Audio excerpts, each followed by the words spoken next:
অঝরে কান্না করছেন দিশেহারা যুবক অন্তর। এ কান্না কারোর মৃত্যু শোক বা অন্য কোনো কারণে নয়। 4 বছরের সংসার ছেড়ে পরকীয়া প্রেমিকের সাথে বউ পালিয়ে যাবার কান্না এটা। 4 বছর আগে পারিবারিকভাবে বিয়ে হয় আয়শা ও অন্তরের। অন্তরের বাড়ি জামালপুর শহরের পাথালিয়ার বকুলতলায়। আমার বউ আমার সাথে এরকম করলো কেন সে অন্য ছেলে পরকীয়া লিপ্ত হলো? আমি তো বলতে পারছো তাহলে ভাই আমার বউ পরকীয়া করছে, আমার বলতে পারছো তো এটা ছিল আমার কপালে। আমি আমার বয়সে কি করি নাই, আমার বয়সে কি করি নাই, যা আছে তার থেকে বেশি কিছু দিচ্ছি আমি। আমার জীবনে সব থেকে বেশি ভালোবাসছি ওটা। আমি মাঝে মাঝে রেস্টুরেন্টে গেলাম, খাওয়াইতাম দাইতাম, আমার পকেটে টাকা ছিল না, আমি টাকা ধার করে নিয়ে আসছি, তাকে আমি ওইটা কিনে দিতাম, ওইটা খাওয়াইতাম। আমি এরকম ভাবে অনেক কিছু চেষ্টা করছি ভালোবাসা বোঝানোর জন্য, কিন্তু সে আমার বোঝা নাই, সে আমার ভালোবাসা মূল্য দিতে নাই। আমি আর কি বলবো? আমি আর জেলা প্রশাসকের বিচার দিয়ে কি করবো? আমি কাকে বিচার দেবো? আমি যে নামাজ পড়ি, আল্লাহর কাছে দোয়া করি, আল্লাহ আমার সম্পর্কটা তুমি ঠিক করে দাও, সে আমার হয়েছে। আল্লাহ তো আমার কথা শুনুন না, আল্লাহ তো আমাকে নিরাশ করলো। আমার আসলে কিছু বলো না। এখন একটা দিকে আমি হয়তো ঘুমাইছি রাতে আমার সাথে, তো সকালে উঠে দেখি, আমি দেখি 7:30টার দিকে উঠে দেখি নাই, বিছানা নাই, টয়লেটটা নাই, রান্নার রুমে নাই, কোথাও নাই, বাসায় নাই। এমনকি তার যে সাথে ভ্যানিটি ব্যাগ ছিল, এমনকি তার গয়নাগাটি ছিল, এমনকি আমার বোনের গয়নাগাটি সহ আমার ক্যাশে 8 লাখের মতো টাকা ছিল। 8 লাখের মতো টাকা ছিল আপনার ওয়ার্ডরোবে। সে ওয়ার্ডরোব থেকে সেগুলো নিয়ে গেছে, আমার বোনের গয়না নিয়ে গেছে, তাকে যে মানাই দিয়েছিলাম অনেক গয়নাগাটি সেগুলো নিয়ে গেছে। নিয়ে যাওয়ার পরে তার যে জিনিসপত্র ছিল, কাপড় চোপড়, এমনকি আমার কাপড় চোপড় সহ সে চলে গেছে। কোথায় গেছে? এমনকি আমি তাকে অনেকভাবে ফোন দিয়েছি, তার ফোন বন্ধ। এমনকি যে ছেলের সাথে যোগাযোগ ছিল সে ছেলের নম্বরে ফোন দিয়েছি, ছেলের নম্বরও বন্ধ। তানজিদ ইসলাম অন্তর ও আয়েশা খন্দকারের বিবাহিত জীবন 4 বছরের। বিবাহিত জীবনের প্রথম 2 বছর চলেছে অন্য আর সবার মতোই খুব স্বাভাবিক। তবে বিয়ের 2 বছর পর থেকেই পরকীয়া সম্পর্কে জড়ায় আয়েশা। ভালোবাসার যথেষ্ট বলয় তৈরি করেও আয়েশাকে শেষ পর্যন্ত নিজের কাছে ধরে রাখতে পারেনি অন্তর।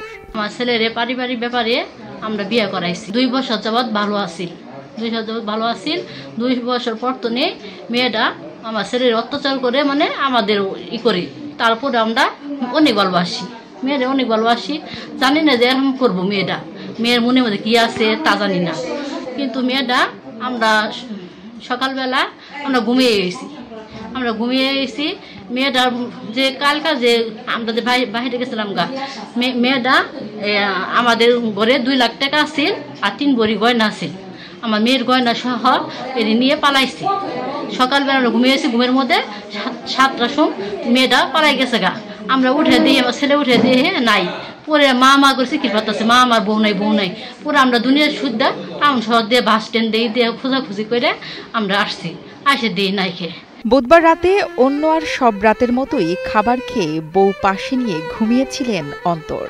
সকালে ঘুম থেকে উঠে দেখেন তার স্ত্রী বিছানায় নেই। ঘরের জিনিসপত্র এলোমেলো, ওয়ার্ড্রোপে রাখা 3 ভরি ওজনের স্বর্ণালংকার ও নগদ 2,35,000 টাকা নিয়ে উধাও প্রিয়তমা স্ত্রী। এরপর শহরের বিভিন্ন জায়গায় আয়েশাকে খুঁজেছেন অন্তর। সকাল 7টার সময় মূলত এই ঘটনা। পরে আমার বন্ধু আমার ফোন দেয়, তার ফোন পাই আমি তার বাসায় আসি। আসার পরে তার বিস্তারিত তার মুখ থেকে শুনি।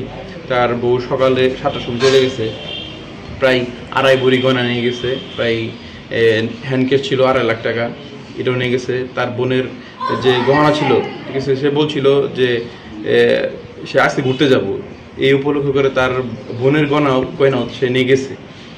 আর আমার বন্ধু মানসিকভাবে খুব বিপর্যয়ের মধ্যে আছে, মানে সে মানসিক ভারসাম্য হারায় ফেলছে, এরকম অবস্থা। তারা বোঝানোর চেষ্টা করতেছে, সে কোনোভাবে বুঝতেছে না। ঘটনার পর থেকে স্ত্রীকে ফিরে পেতে ক্রমাগত কাঁদছে অন্তর। বন্ধ রয়েছে তার স্ত্রী ও কথিত প্রেমিকের মোবাইল ফোনও। সব চেষ্টা ব্যর্থ হয়ে অভিযোগ করেছেন থানায়। এই সংক্রান্তে আমরা একটা অভিযোগ পেয়েছি এবং বিষয়টি অত্যন্ত সূক্ষ্মভাবেই, যেহেতু স্বামী স্ত্রীর বিষয়, আমরা তদন্ত করে দেখছি, তদন্ত করে যথাযথ আইনের ব্যবস্থা গ্রহণ করা হবে। কিছু বিচ্ছেদ লজ্জার, আর কিছু বেদনা ও যন্ত্রণার। তবে অন্তরের এই বিচ্ছেদে যেন সবই আছে। রকিব হাসান নয়নের পাঠানো তথ্য ও ভিডিও চিত্রে ডেস্ক রিপোর্ট, কালের কণ্ঠ।